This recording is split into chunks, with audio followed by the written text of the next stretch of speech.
a mayor, an elected mayor, dies while being chased by police, know certain information, exacting information about the why. Speculation, yes. Put up the picture full mass. This is an interesting, ironic, and sad story.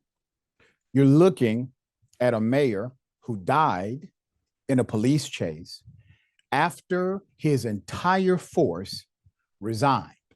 I'm going to get into the why. South Carolina mayor died being pursued by law enforcement on Tuesday, just days after the town's entire police force quit due to a hostile work environment. That's an exact quote from the Daily Beast. His name is George.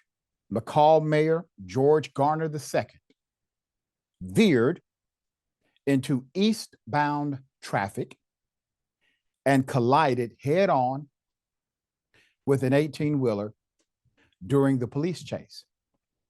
Garner was connected to an active investigation by the South Carolina Law Enforcement Division, sources told WBTW,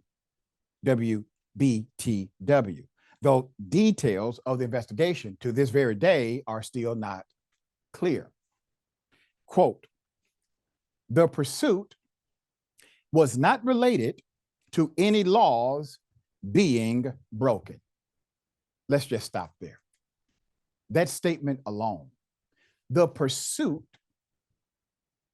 had nothing to do with any laws being broken.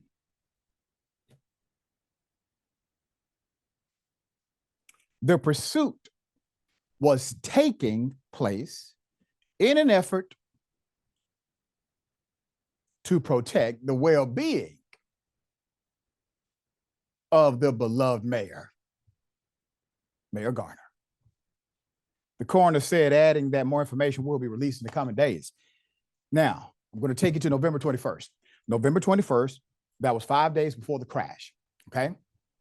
The police chief, Bob Hale, and his 5 officers resigned from their posts. Obviously, they had some coordinated meeting and all decided to resign.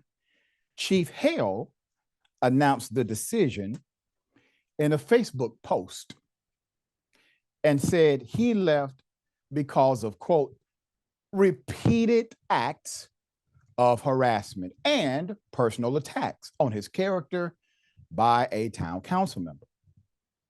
The McColl Police Department has faced some conflict prior. The former police chief quit his job in June, citing a hostile work environment caused by Garner himself.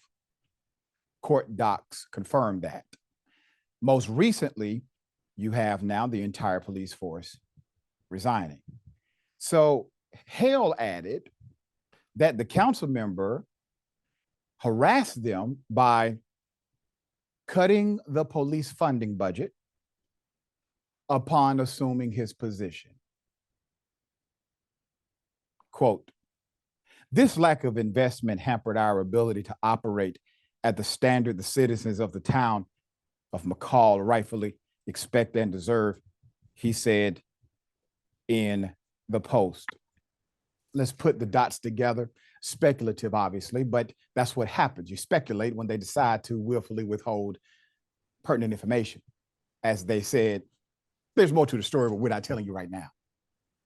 You have a mayor of a city who had beef with at least 6 cops, 5 officers and a chief.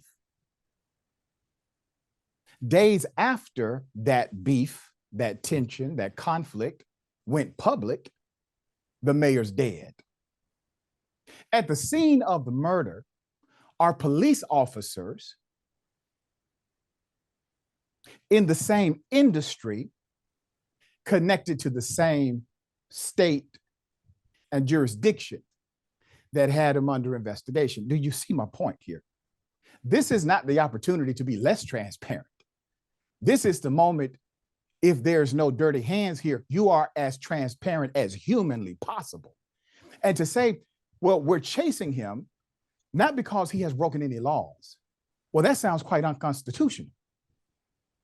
You have said it in writing, but you're chasing him for another reason. But you failed to provide that reason. Listen, I don't know the mayor. I didn't know him, never met him.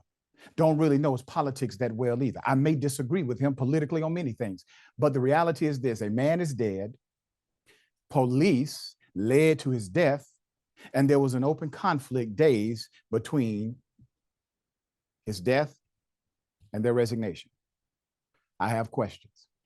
All right, Ben, this was a hell of a story. In my opinion, it has not received enough press given what has happened to an elected mayor and the police involvement. What say you?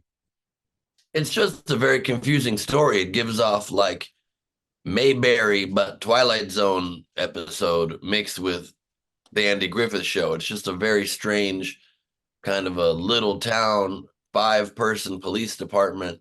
They all quit. It does seem like the behavior of the mayor certainly sparked this revolt. But your theory is very interesting that he might have been taken down by a neighboring police department. It seems though if you're going to be trying to cover up for a crime like that, you wouldn't volunteer the one fact that you do, which is that you chased him and he wasn't committing crimes. What does it even mean? You chased him, he wasn't committing crimes, but it was for his own good that he was chased and drove into oncoming traffic. I mean, there's definitely more that's going to come out, but it is some doesn't smell right over here. Yeah, well, and I agree. Obviously, we will keep everyone updated on that story.